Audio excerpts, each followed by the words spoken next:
Vous allez assez rapidement avoir besoin de copier-coller des séquences d'une classe à l'autre, puisque vous allez vous retrouver dans la situation suivante.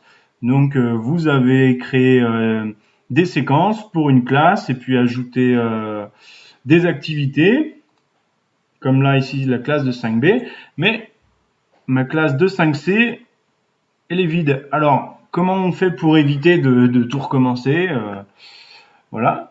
Alors, on sélectionne donc la classe vers laquelle on veut importer des nouvelles ressources et activités. Et en haut à droite, là, on sélectionne importation. On sélectionne la source de l'importation. Donc, moi, c'est dans la classe de 5B que j'ai créé mes activités. Alors là, soit on laisse tout cocher et on a la possibilité de sauter à la dernière étape. Ça inclut, donc là, ça importe vraiment tout de l'autre classe. Ou alors on peut faire un petit peu par étape. Donc moi, je vais décocher tout ça pour ne garder que incluant les activités et les ressources.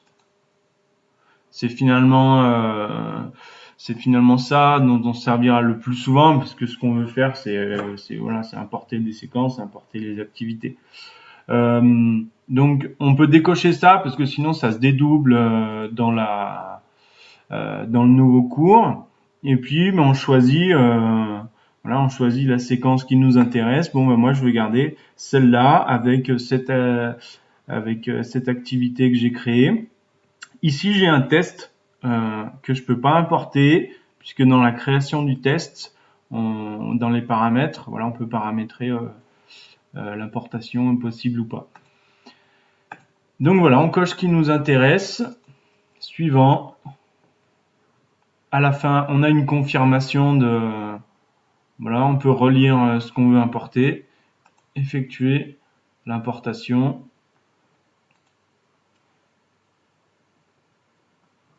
Et je me retrouve donc dans ma classe de 5C avec la séquence que j'ai voulu importer et le glossaire. Alors attention, le glossaire, ça va être un petit peu particulier pour l'importer, mais ça j'en parlerai dans un autre tuto.